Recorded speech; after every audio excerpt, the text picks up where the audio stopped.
Sir sir কি করছেন আপনি এগুলো? এটা তো আরেকজনের এটো খাবার। দেখতেই তো পাচ্ছেন কি করছি। স্যার এগুলো হচ্ছে অন্য মানুষের এটো খাবার, আপনি এগুলো কেন খাচ্ছেন? আপনার অর্ডার চলে আসবে এক্ষুনি। উনি মাত্র 1 চামচ খাবার মুখে দিয়েছে, ওনার একটা ফোন আসলো, হুট করে চলে গেল, এই খাবারগুলো নষ্ট হবে তাই আমি খাচ্ছি। আপনি হয়তোবা ভুল জায়গায় চলে আসছেন। এটা একটা 5 স্টার হোটেল, এখানে সব আভিজাত লোকেরাই খেতে আসে আর তারা অনেক খাবার নষ্ট করে। আপনার মতো গরিব ছোট লোকদের জন্য এই রেস্টুরেন্ট না।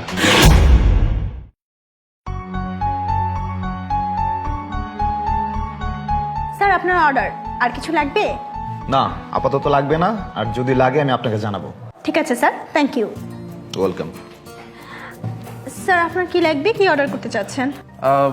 আচ্ছা, আপনাদের রেস্টুরেন্টে সবচেয়ে কোন খাবারটা বেশি চলে? স্যার আমাদের এখানে চাইনিজ, থাই এবং ইন্ডিয়ান খাবারের মধ্যে চাইনিজ খাবারটা সিগনেচার খাবার, এটা বেশি চলে। আচ্ছা ঠিক আছে, তাহলে আপনি আমারে এক কাজ করেন, ইয়ে করেন, ওই যে ফ্রাইড রাইসটা আছে না ওইটা দিবেন, আর হচ্ছে একটা কোল্ড ড্রিঙ্কস, আর হচ্ছে সাথে একটু ভেজিটেবল দিয়েন, আর হচ্ছে ওই যে নুডলসটা আছে না চাউমিন আপনার স্পেশাল চিকেন, ওইটা আমাকে দিয়েন, আর আর হচ্ছে কফি দিয়েন। হ্যাঁ, এটাই হলো হবে। ঠিক আছে স্যার, সাথে কি কোনো ডেজার্ট আইটেম অ্যাড করব?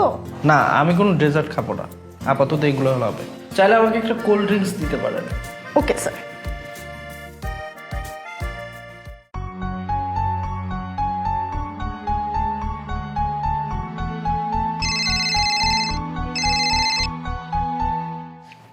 হ্যাঁ মিজান সাহেব বলেন। স্যার স্যার সর্বনাশ হয়ে গেছে। সর্বনাশ? কি হয়েছে? স্যার আমাদের ফ্যাক্টরিতে আগুন লেগেছে, আপনি এক্ষুনি দ্রুত চলে আসুন স্যার। আগুন লেগেছে মানে? আচ্ছা আচ্ছা, আমি এখনই চলে আসতেছি। তার আগে বলেন ফায়ার সার্ভিস খবর দিচ্ছেন তো? হ্যাঁ হ্যাঁ স্যার, আমি দিয়েছি, কল দিয়েছি স্যার, আপনি চলে আসুন স্যার। আচ্ছা আচ্ছা ঠিক আছে। Waiter waiter. জি স্যার, এনি প্রবলেম? না কোনো সমস্যা নেই, আমার এক্ষুনি যেতে হবে। দয়া করে বিলটা কত হয়েছে জানাবেন। স্যার আপনার বিল হচ্ছে 1500 টাকা। আচ্ছা। স্যার আপনার খাবারটা পার্সেল করে দিই?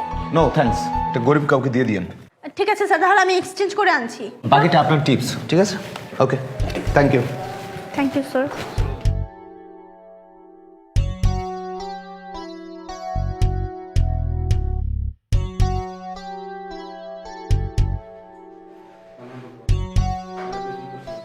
স্যার স্যার কি করছেন আপনি এগুলো? এটা তো আরেকজনের এটো খাবার। দেখতেই তো পাচ্ছেন কি করছি। স্যার এগুলো হচ্ছে অন্য মানুষের এটো খাবার, আপনি এগুলো কেন খাচ্ছেন? আপনার অর্ডার চলে আসবে এক্ষুনি। উনি মাত্র 1 চামচ খাবার মুখে দিয়েছে, ওনার একটা ফোন আসলো, হুট করে চলে গেল, এই খাবারগুলো নষ্ট হবে তাই আমি খাচ্ছি। তাতে কি সমস্যা আমি খাবারগুলো খেলে? স্যার প্রবলেম আছে, আমাদের এখানে এটো খাবার অন্য কোনো কাস্টমারকে দেয়া হয় না, আপনি এগুলো খেতে পারবেন না স্যার। আচ্ছা বুঝলাম আপনার কথা।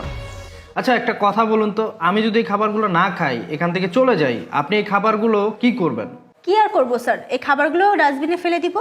আপনি কি জানেন প্রত্যেক দিন এই পৃথিবীতে কত মানুষ খাবারের অভাবে মারা যায়, আর আপনি এই খাবারগুলো ডাস্টবিনে ফেলে দিতে যাচ্ছেন?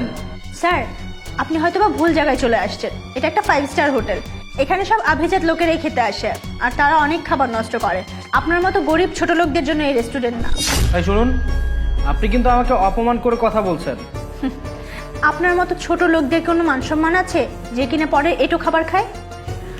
গিলবার্ট, কি হয়েছে এখানে? দেখুন না স্যার, এই ছোট লোকটা অন্য এটো খাবার খাচ্ছে, আমি এত মানা করছি শুনছেই না, আমার কথা কোনো পাত্তাই দিচ্ছে না। কি ব্যাপার স্যার, আপনি অন্যের এটো খাবার খাচ্ছেন কেন? আপনি তো নিজে অনেকগুলো খাবার অর্ডার দিয়েছেন, তাহলে কেন অন্য এটো খাবার খাচ্ছেন? সত্যি কথা বলতে আমি খাবার অপচয় করা পছন্দ করি না। আমি যে খাবারগুলো অর্ডার করেছি ওই খাবারগুলো পরেও দেখা যাবে, যদি এখন এই খাবারটা আমি না খাই তাহলে খাবারটা অপচয় করা হবে। আর শুনুন, আপনারা কথা বলেন না, আমাকে এগুলো খেতে দিন। কিন্তু স্যার। কোনো কিন্তু না, আপনারা এখান থেকে আসুন, কাউন্টারে যান, আমি খাবার শেষ করে কাউন্টারে আসছি, যান।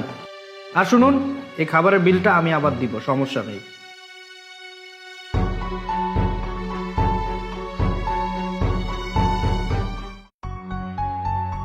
আচ্ছা, আমি যে খাবারটা খেলাম ওটার বিল আসছে কত?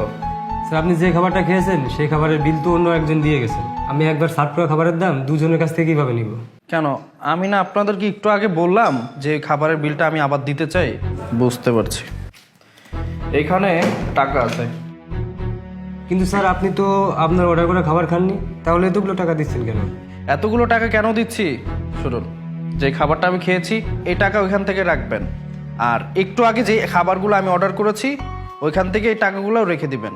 শুনুন, আর এক্সট্রা যে টাকাগুলো থাকবে না ওটা আপনাদের টিপস। এই রেস্টুরেন্টে অনেক অসহায় ব্যক্তি আসে, তাই না? সো আমি যে টাকাগুলো দিয়েছি এই টাকা থেকে ওই অসহায় মানুষদের খাবার খাওয়াবেন, তা আবার ফ্রিতে। বুঝতে পেরেছেন? আশা করি এই কথাগুলো আপনাদের মাথায় ঢুকেছে। স্যার স্যার আমরা বুঝতে পারছি আপনি অভাবের কারণে এই খাবারগুলো খাননি, আপনি কোনো না কোনো কারণবশত এই খাবারগুলো খেয়েছেন। স্যার খুব জানতে ইচ্ছে করছে যে আপনি নিজের অর্ডার করা খাবার বাদ দিয়ে মানুষের এটো খাবারটা কেন খেলেন, একটু বলবেন প্লিজ। আমার তো মনে হচ্ছে আপনারা দুইজন শিক্ষিত মানুষ। শিক্ষিত মানুষ হয়ে আপনারা এই কাজগুলো কেন করেন? আচ্ছা, এখনো হয়তো বুঝতে পারছে না। যে খাবারটা আমি খেয়েছি ওই খাবারটা আপনারা ডাস্টবিনে ফেলে দিতেন। আমি খেয়েছি, এটা অপচয় হয়নি। আমি যদি না খেতাম এটা অবশ্যই অপচয় হতো। আর অপচয় হচ্ছে শয়তানের কাজ। আমি সেই কাজটা থেকে আপনাদের বাঁচিয়ে নিলাম। শুনুন, আমি ছোটবেলা থেকে খাবার অপচয় করি না, আর এখনো করতে চাই না। তাই আমার চোখের সামনে এতগুলো খাবার অপচয় হবে তা আমি তো মেনে নিতে পারবো না। তাই আমি খাবারটা খেয়েছি, এখানে তো অন্যায় কিছু করিনি। Sorry sir. It's okay. এই মাথা নিয়ে যে আপনাদের মাথায় ভুলটা বুঝতে পেরেছেন এটাই অনেক। আমি লোকটাকে কত অপমান করলাম কিন্তু সে কিছুই বলল না, সে উল্টো আরো কতগুলো টাকা বকশিশ দিল। আসলে আমি লোকটাকে ভুল বুঝেছিলাম, সে একজন অসাধারণ মানুষ। ভালো থাকবেন, আমি আসি। আমাদের চারিপাশে এমন অনেক লোক আছে যারা বিভিন্নভাবে খাবারের অপচয় করে থাকে, অথচ বিশ্বব্যাপী কত মানুষ প্রতিদিন খাবারের অভাবে না খেয়ে মারা যাচ্ছে।